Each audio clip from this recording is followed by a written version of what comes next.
जय हिंद। चलिए आज हम देखते हैं हृदय के बारे में। तो हृदय क्या होता है, हार्ट क्या होता है, इसके बारे में हम जानेंगे। इसको विस्तार रूप से जानेंगे हम लोग, ठीक है। तो इसके पहले मैंने आपको ब्लड का चैप्टर कई भागों में ब्लड के बारे में बता चुका हूँ और सीरा धमनी भी बता चुका हूँ। उसको अगर नहीं देखे हो तो पीछे जाकर वीडियो को देख सकते हैं, क्योंकि आप लाइन बाय लाइन चलेंगे तभी आपको समझ में आ सकता है। तो इसके पहले हम देखेंगे कि जो हमारा ब्लड होता है, जैसे हृदय जो होता है, वो दो भागों में बटा होता है। जो हमारा हृदय होता है उसमें दो चेम्बर होते हैं। मानव का हृदय हो या किसी चीज का हृदय हो, जानवर का, जीव जंतुओं का, किसी पानी में रेंगने वाले, मतलब दो भागों में इनका बटा होता है। कुछ कुछ का तीन भागों में, कुछ कुछ का चार भागों में बटा होता है, ठीक है। तो मानव का हृदय जो होता है चार भागों में बटा होता है, मेन मेन दो भागों में बटा होता है। तो इसको हम देखते हैं। कहने का अर्थ यह है कि जो मानव का हृदय है या किसी भी चीज का हृदय है, तो हृदय को दो भागों में बांटा जाता है। दो चेम्बर, इसको चेम्बर बोलते हैं, ठीक है। तो मानव का हृदय चाहे किसी भी चीज का हृदय जो हार्ट होता है, दो भागों में बटा होता है। ऊपर वाले को कहते हैं कि हार्ट, देखिएगा हार्ट, हार्ट दो भागों में बटा होता है, उसको बोलते हैं चेम्बर, ठीक है। हार्ट माने हृदय दो भागों, कक्षा दो होता है उसका, मतलब कि ऊपर का और नीचे का।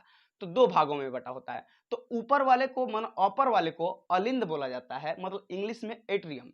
ऊपर वाले को अलिंद, इंग्लिश में एट्रियम कहते हैं। ये क्या काम करता है कि ब्लड को रिसीव कर लेता है। ऊपर वाला अलिंद क्या करता है, ब्लड को रिसीव कर लेता है। हृदय में ब्लड को रिसीव कौन करता है, अलिंद, इंग्लिश में क्या बोलते हैं, एट्रियम, ठीक। अब नीचे वाला भाग आ जाते हैं, ठीक है।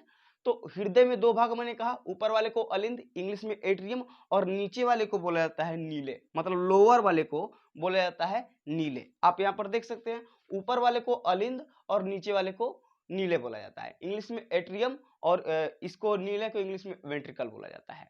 अब हम देखते हैं कि हृदय कुछ कुछ जानवर ये क्या करता है, ऊपर वाला अलिंद क्या करता है, ब्लड को रिसीव कर लेता है और नीले ब्लड को पंपिंग कर देता है, ठीक। तो ब्लड को ये पंपिंग कर देता है हृदय। अब जैसे ये पंपिंग कर देता है तो क्वेश्चन कभी कभी ये पूछता है कि हृदय में जो किसकी मांसपेशियां अधिक मजबूत है। बड़ी बार, बहुत बार क्वेश्चन पूछ चुका है, आप लोग ध्यान दीजिएगा।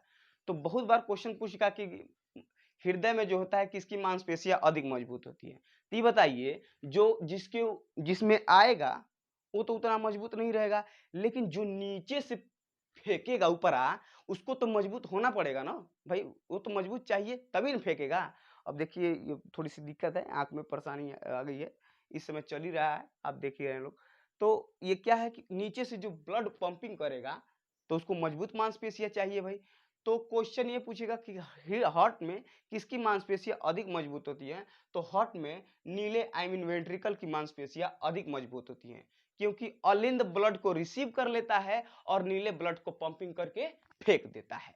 अब आगे हम देखते हैं कि कुछ जैसे मछली जो होती है, मछली के हृदय में क चेम्बर होता है। तो मछली के हृदय में दो चेम्बर होता है, ऊपर वाले को अलिंद और नीचे वाले को नीले कहा जाता है, इंग्लिश में वेंट्रिकल और सॉरी आर्टिकल, एट्रियम और वेंट्रिकल बोला जाता है, ठीक। तो मछली के हार्ट में कितना चेम्बर होता है, कौ कच्छा होता है भाई, कौ घर होता है।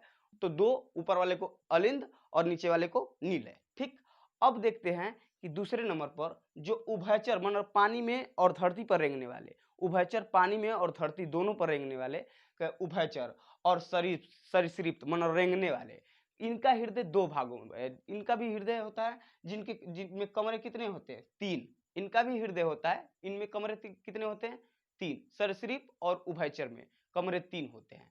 तो आपको बता दिया जाए कि वही दो ही कमरे रहेंगे, लेकिन इन दोनों में से एक में ऊपर दो भागों में बटा जाएगा। तो अलिंद जो होता है उभयचर अथवा सरीसृप में, जो अलिंद होता है दो भागों में बढ़ जाता है। जैसे हृदय को मैंने दो भागों में बांट दिया, तो केवल अलिंद मन ऊपर वाला एक दाया अलिंद कहलाएगा, एक बाया अलिंद कहलाएगा, ठीक है। लेफ्ट वेंट्रिकल और राइट वेंट्रिकल, ठीक है, ठीक। तो अब इसको हम कहेंगे वेंट्रिकल, सॉरी कर रहा हूं, एट्रियम, लेफ्ट वेट्रियम और राइट एट्रियम, ठीक।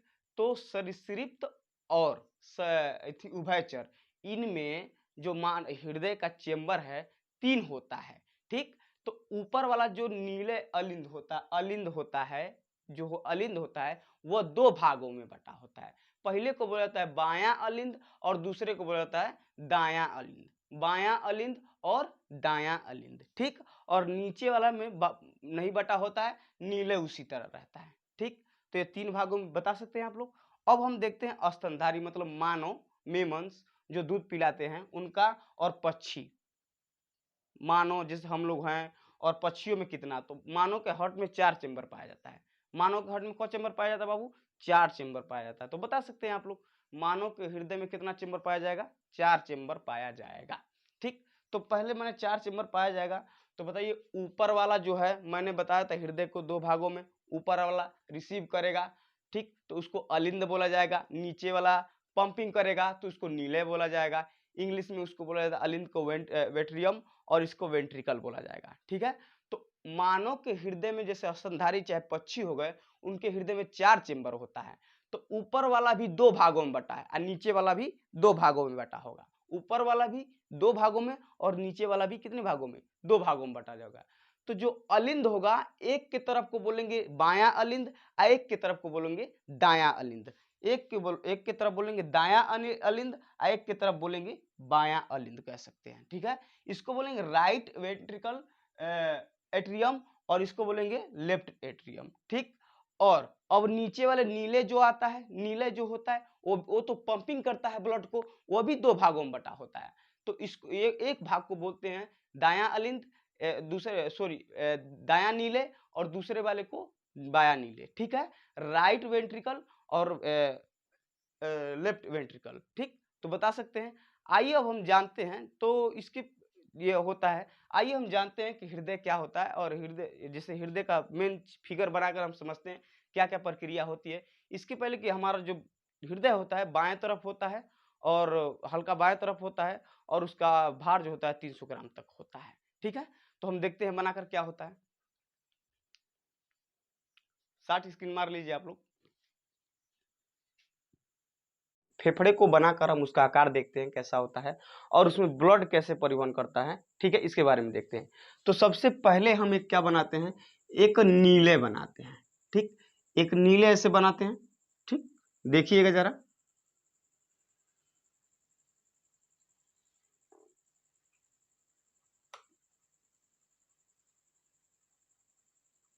ठीक। एक इधर से होता है और एक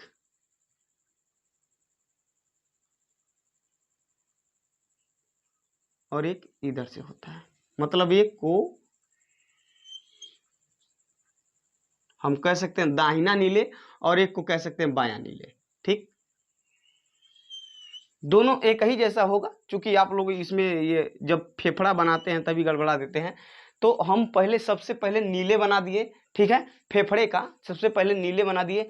अब यहाँ से जो एक दीवार लगी रहती है, इसका जो ये दीवार होती है, ये इधर राइट साइड में मतलब लेफ्ट साइड में काफ़ी मोटी होती है, ठीक है। ये लेफ्ट साइड में काफ़ी मोटी होती है और राइट साइड में जाकर पतली हो जाती है, ठीक है।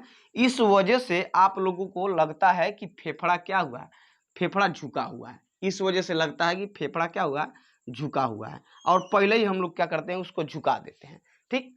ये जो नीले मैंने बनाया, ये नीले से इधर से जो लेफ्ट साइड से होता है, यहाँ से जो ये दीवालें इसकी होती हैं, फेफड़े का जो दीवाल होता है, नीले का दीवाल जो होता है, ये काफ़ी मोटी होती है, एक ही साइड ज़्यादा होती है, और इस साइड पतले, लेफ्ट साइड पतली मोटी होगी, और राइट साइड क्या होती है, बोले पतली होती है, ठीक।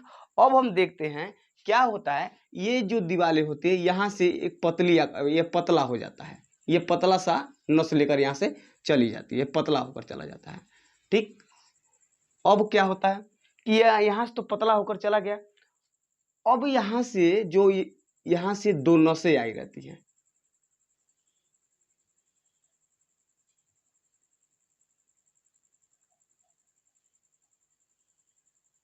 ठीक। यहाँ से जो 2 नसें आई रहती हैं, यह नसें कहाँ से आई रहती हैं, यह नसें फेफड़ा से होकर यह हृदय में आई रहती हैं, फेफड़ा से हृदय में आई रहती हैं। और याद रखिए, फेफड़े से जो नसें हृदय में आती हैं उसको सीरा कहा जाता है, ठीक है। फेफड़े से जो नसें हृदय में आती हैं उसको सीरा कहा जाता है। और वह जो रक्त है फेफड़े से शुद्ध होकर कहाँ आ रहा है, सीरे में आ रहा है, मतलब हृदय में आ रहा है, ठीक। तो उसको कहा जाएगा फुसफुस सीरा। क्या कहा जाएगा? फुसफुस सिरा।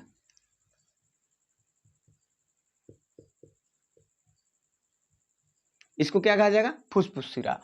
और यहां पर एक क्या लगा रहता है? वाल्व लगा रहता है। जब मान लीजिए ब्लड आएगा तो यहां पर गिरेगा, इसके लिए यहां पर एक वाल्व लगा रहता है। ठीक, एक वाल्व लगा रहता है ताकि ब्लड यहां से नीचे चला जाए।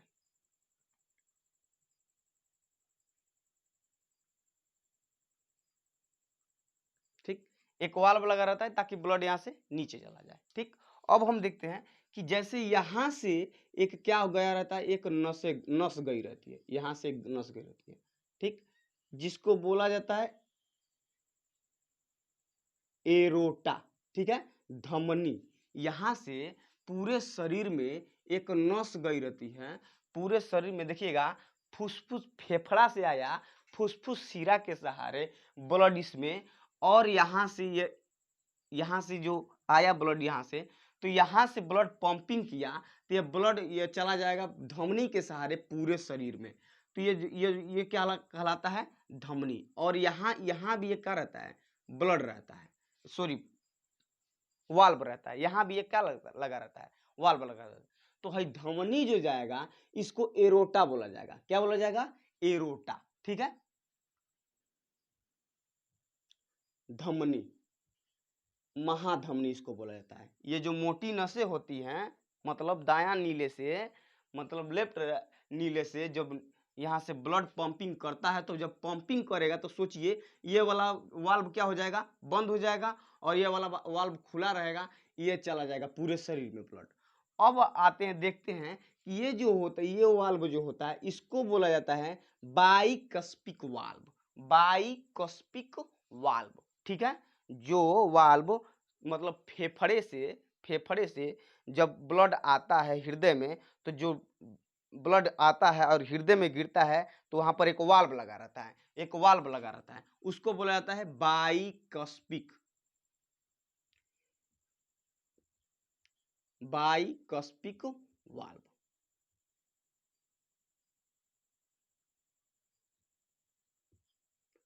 बाइकस्पिक वाल्व। जब हार्ट से मतलब फेफड़े से ब्लड आता है जिस नसों से हृदय में, उस नस को बोला जाता है फुसफुस सिरा। ठीक है, शुद्ध रक्त आ रहा है, और जो ब्लड जो वाल्व लगा रहता है, जो गिराता है उसको बोला जाता है बाइकस्पिक वाल्व। यह ब्लड इसलिए, यह वाल्व इसलिए लगा रहता है क्योंकि यहाँ से जब ये पंपिंग करेगा तो ये वाल्व बंद हो जाएगा, फिर वापस यहाँ से ब्लड जा नहीं पाएगा, और यहाँ से एक नस गई रहती है, मोटी वाली नस, जिसको एरोटा बोला जाता है। धमनी, इसी को महाधमनी कहा जाता है। और मैंने अब पिछले वाले वीडियो में बता दिया हूं कि जो शरीर में हमारा ब्लड होता है, शरीर से हृदय से जो ब्लड जाता है वो धमनी के सहारे जाता है। तो यहाँ से जब धमनी के सहारे यह जाएगा तो ये जो ये नस होती है महाधमनी बोला जाएगा, जिसको एरोटा बोला जाएगा। और इस पर एक वाल्व रहता है ताकि ये वापस आए तो ये फिर इसमें न गिर जाए। इसके लिए यहाँ पर भी एक वाल्व लगा रहता है जिसको बोला जाता है एरोटिक वाल्व। Aortic valve. ठीक है, अब देखिए कि जैसे क्या होता है कि यह फेफड़े से आया और हृदय में गिरा, दाया नीले में गिरा, तो यहाँ पर एक वाल्व लगा रहता है ताकि ये वापस न जा पाए, ताकि ये पंपिंग जब नीचे से करेगा तो वापस न जाए। और यहीं पर एक और जो नसें गई रहती हैं, जो पूरे शरीर में महाधमनी रहती है, यहाँ से जब पंपिंग करता है तो इस नस के द्वारा पूरे शरीर में महाधमनी में चला जाता है, जिसको एरोटा बोला जाता है। इसके द्वारा पूरे शरीर में ब्लड चला जाता है। ठीक, तो यहाँ भी एक वाल्व लगा रहता है। ठीक, ताकि उधर से जब वापस ब्लड आए तो यहाँ जैसे इधर से गिर जाए अचानक में, तो यह ब्लड बंद हो जाए, वाल्व बंद हो जाए। इसको, इस वाल्व को बोला जाता है एरोटिक वाल्व। ठीक, अब आगे हम देखते हैं इसमें, इधर पूरे शरीर से अब ब्लड जाएगा किसमें? नीले में। ठीक है, पूरे शरीर से ब्लड जाएगा अलिंद में। तो इसे पूरे शरीर से जब, तो इसको वेना कावा बोला जाता है। वेना कावा मतलब वेना कावा सीरा जो होता है, सीरा की नसें, सीरा से मतलब वेना कावा से पूरे शरीर से जो नस थी ब्लड होता है, यह इसमें प्रवेश करेगा। ठीक, नीले में, अलिंद में। ठीक, तो अलिंद में प्रवेश करेगा तो यहाँ पर भी एक क्या लगा रहेगा, वाल्व लगा रहेगा। अलिंद से नीले में पहुंचाने के लिए, यहाँ से अलिंद से देखिए नीले में पहुंचाने के लिए क्या लगा रहेगा, वाल्व लगा रहेगा। अलिंद से मतलब यहाँ पर जो नसें होंगी, जो पूरे शरीर से जो नसें हैं ब्लड को किस में पहुंचाएगा, अलिंद में पहुंचाएगा। ठीक, पूरे शरीर से ब्लड को किस में पहुंचाएगा भाई, अलिंद में पहुंचाएगा। तो अलिंद में पहुंचाने के लिए यहाँ पर क्या लगे रहेंगे, एक अलिंद नस अलिंद में पहुंचाएगा। अब अलिंद से नीले में पहुंचाने के लिए एक वाल्व लगा रहेगा। ठीक, वाल्व इसलिए लगा रहेगा ताकि जैसे आप लोग यहाँ से देखा नीले में गिरा, अलिंद में आया, तो अलिंद से पंपिंग किया तो चला गया एरोटा माना धमनी में। अब क्या हो, वैकेंस मतलब धमनी से सीरा से मतलब पूरे शरीर से अब ब्लड आएगा इसमें नीले में, तो अलिंद में जाएगा। तो नीले में आया, उसके बाद अलिंद में जाने के लिए यहाँ पर एक वाल्व लगा रहेगा ताकि यहाँ पर जब पंपिंग करे तो ये वाल्व क्या हो जाए, बंद हो जाए और वापस न इधर चला जाए। ठीक, और यहाँ पर एक क्या नस गई रहेगी, यहाँ पर एक क्या गई रहेगी, नस गई रहेगी। ठीक, जिसको लंग्स बोला जाता है। यहाँ पर एक नस गई रहेगी जिसको लंग्स बोला जाता है, मतलब पल्मोनरी। ठीक, जिसको लंग्स बोला जाएगा। ठीक, ये ऐसा रहेगा ताकि इस टाइप ऐसा रहेगा, क्योंकि जब यहाँ से पंपिंग करेगा ब्लड, मान लीजिए ब्लड पूरे शरीर से आया, पूरे शरीर से आया इसमें, देखिए अब जब आएगा इसमें तो ये गिरेगा, इसमें जाएगा। अब जब यहाँ से पंपिंग करेगा तो ये इधर चला जाएगा, लेकिन इधर जाएगा तुरंत ये वाल्व कम बंद हो जाएगा। तो इस वाल्व को जैसे कि सीरा से शरीर में जब प्रवेश किया ब्लड, और यहाँ पर अलिंद से नीले में पहुंचाने के लिए एक वाल्व लगा रहता है, और वह ब्लड फिर वापस चला ना जाए, तो जो बीच में वाल्व रहता है इसको बोला जाता है ट्राइकस्पिड वाल्व। ट्राइकस्पिड वाल्व, तो इसको बोला जाता है ट्राइकस्पिड वाल्व। अब ये ब्लड, ये तो वाल्व बंद हो जाएगा। अब ये जो नसें गई है लंग्स में, मतलब पल्मोनरी में, ये जो नसें गई हैं, मतलब ये नसें कहाँ लेकर जाएंगी, फेफड़े में। ब्लड को कहाँ लेकर जाएंगी, फेफड़े में, और फेफड़े में ऑक्सीजन मिलेगा और शुद्ध रक्त हो जाएगा, और शुद्ध होने के बाद रेड कलर में हो जाएगा। तो ये यहाँ से गई यहाँ तक, तो इसको बोला जाएगा ट्राइकस्पिड वाल्व। जैसे कि आपने देखा यहाँ से यहाँ तक आया था तो इसको बाइकस्पिड वाल्व बोला गया था। अब यहाँ से जब पंपिंग करेगा तो ये नस पकड़ कर जाएगा ऊपर, तो ये जाएगा तो ये लंग्स में जाएगा, और लंग्स में जाएगा तो इसको क्या बोलते हैं, लंग्स क्या बोलते हैं, पल्मोनरी। तो इसलिए इसमें जो वाल्व अब वापस गिरेगा जब, तो मान लीजिए वापस रुक जाए तो ये गिर न जाए, इसलिए यहाँ पर वाल्व लगा दिया जाता है। इसलिए इसको बोला जाता है पल्मोनरी वाल्व। ये गिर न जाए वापस, ये यहाँ पर लगा देता है पल्मोनरी वाल्व।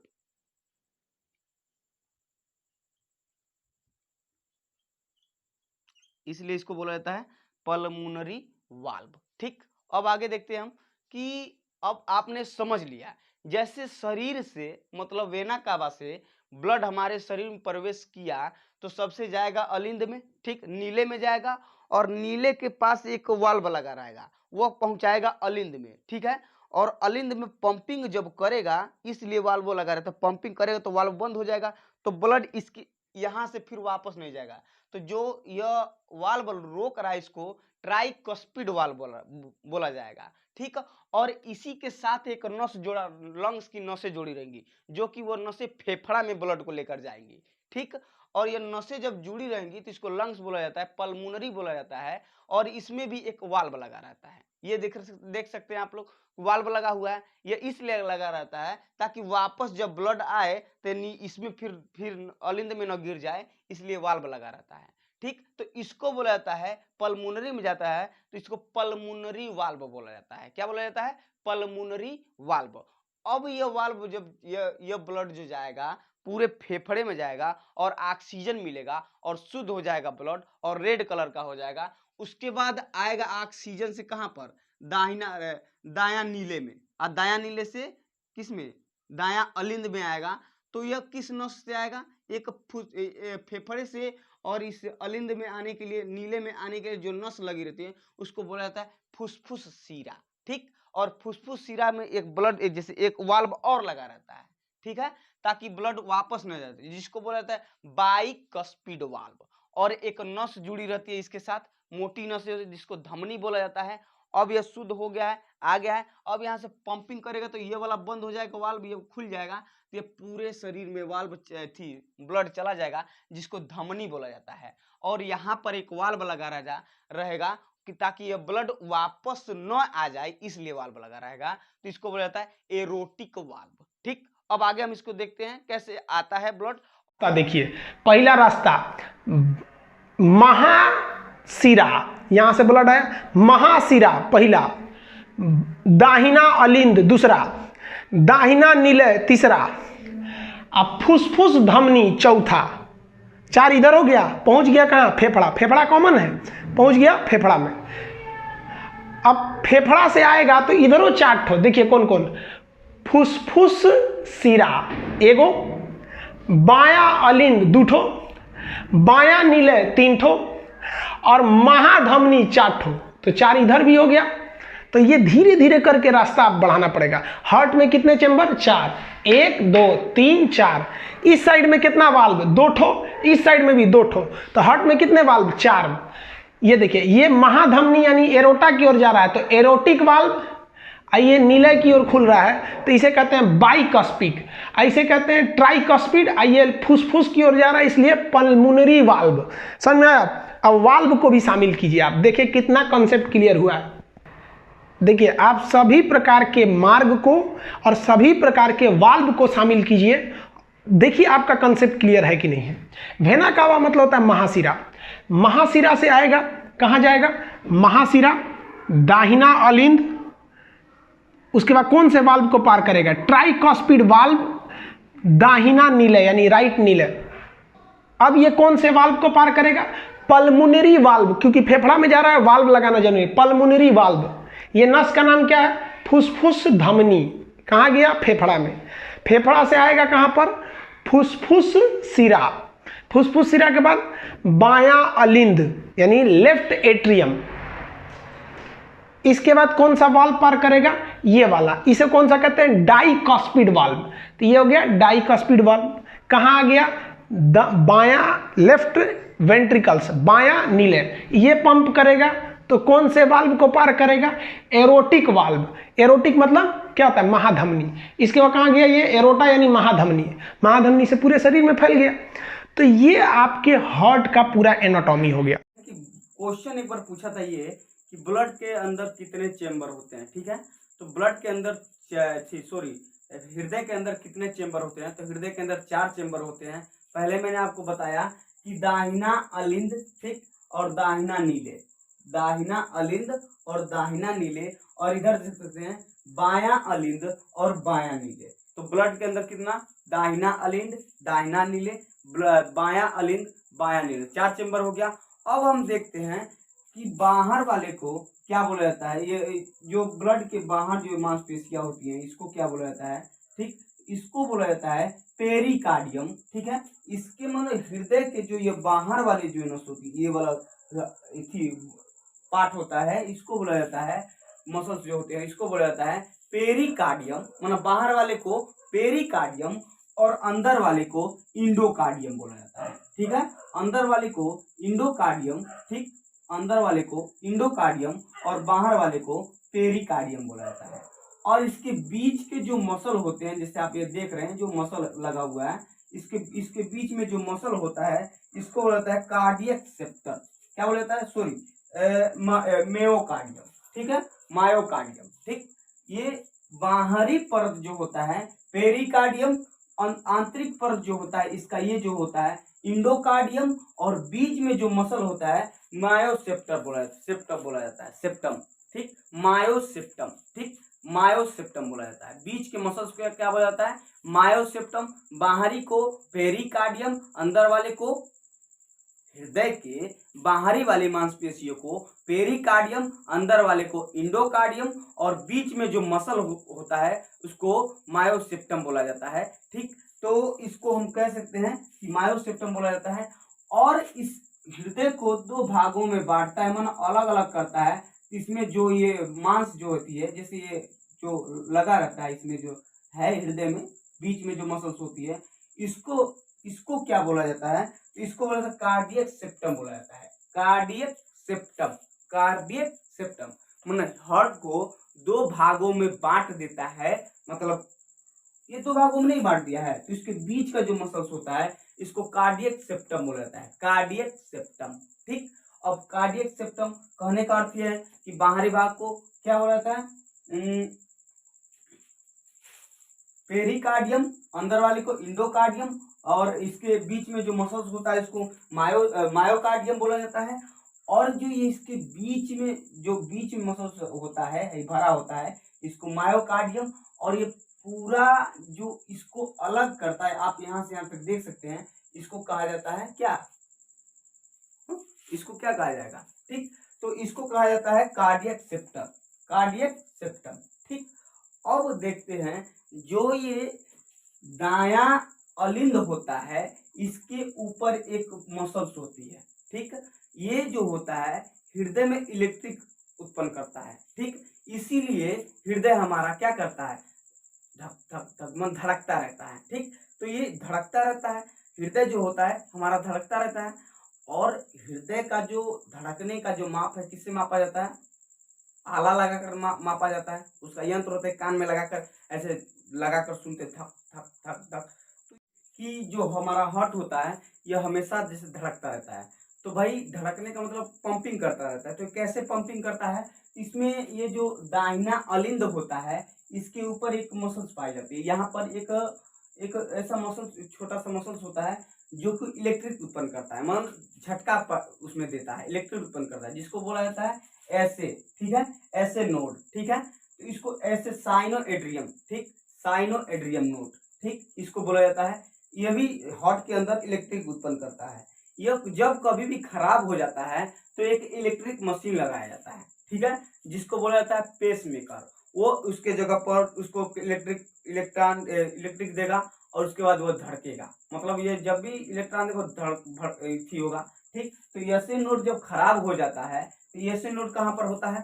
ठीक, एसी नोड होता है दाहिने अलिंद के ऊपर, दाहिने अलिंद में होता है। ठीक है, यहीं से पंपिंग करती है, इलेक्ट्रिक जब थी उत्पन्न करेगा तो ये धड़केगा। ठीक, और जब यह कभी भी खराब हो जाता है तो क्या लगाया जाता है? एक इलेक्ट्रिक मशीन और लगाया है जिसको बोला जाता है पेस मेकर। ठीक है, पेस मेकर लगाया जाता है। ठीक, अब जैसे क्या होता है कभी कभी हृदय का टेस्ट जो होता है, हृदय का जो टेस्ट होता है, हृदय सही से काम कर रहा है कि नहीं, पंपिंग कर रहा है कि नहीं, तो इसके टेस्ट के लिए जो टेस्ट, दो प्रकार के टेस्ट होते हैं, जिसको ट्रेड माइल टेस्ट बोला जाता है और दूसरे को ईसीजी बोला जाता है। तो दूसरे वाले वीडियो में बता दूंगा ट्रेड माइल टेस्ट क्या होता है और ईसीजी क्या टेस्ट क्या होता है। ये हृदय के टेस्ट के लिए किया जाता है, हृदय पंपिंग कर रहा है कि नहीं, क्या थी है इसमें, ये टेस्ट के लिए किया जाता है हार्ट के बारे में जानने के। तो दो प्रकार का ट्रेड माइल टेस्ट और ईसीजी होता है। ठीक, और एक बार हार्ट प्लांट, जैसे अगर किसी व्यक्ति का हार्ट खराब हो जाए तो दूसरे व्यक्ति का लगाया जा सकता है। ठीक, अगर किसी व्यक्ति का मान लीजिए हार्ट खराब हो गया, किसी भी व्यक्ति का अगर हार्ट खराब हो जाता है, ठीक, तो उसको हार्ट को बदलने के लिए, ठीक, बदल दिया जाता है। तो इसको सबसे पहले क्रिश्चियन बर्नार्ड ने किया था, डॉक्टर क्रिश्चियन बर्नार्ड ने। हार्ट ट्रांसप्लांटिंग का कार्य किसने किया था? डॉक्टर क्रिश्चियन बर्नार्ड ने। ठीक, अब हम देखते हैं कि जैसे कि ये यहाँ से जो ये फुसफुस से आती है बायां अलिंद में और नीले में चली जाती है, तो यहाँ से जब ये पंपिंग करता है, और आपको बता दिया जाए कि ये जब पंपिंग यहाँ पर करता है इसलिए यहाँ की ये मांसपेशियां होती हैं काफी मजबूत होती हैं। और यहाँ पर देखिए ना, सीरा से आ रहा है। ठीक, तो यहाँ से सीरा से आ रहा है और यहाँ से पंपिंग कर रहा है, तो धमनी द्वारा पूरे शरीर में ब्लड जा रहा है।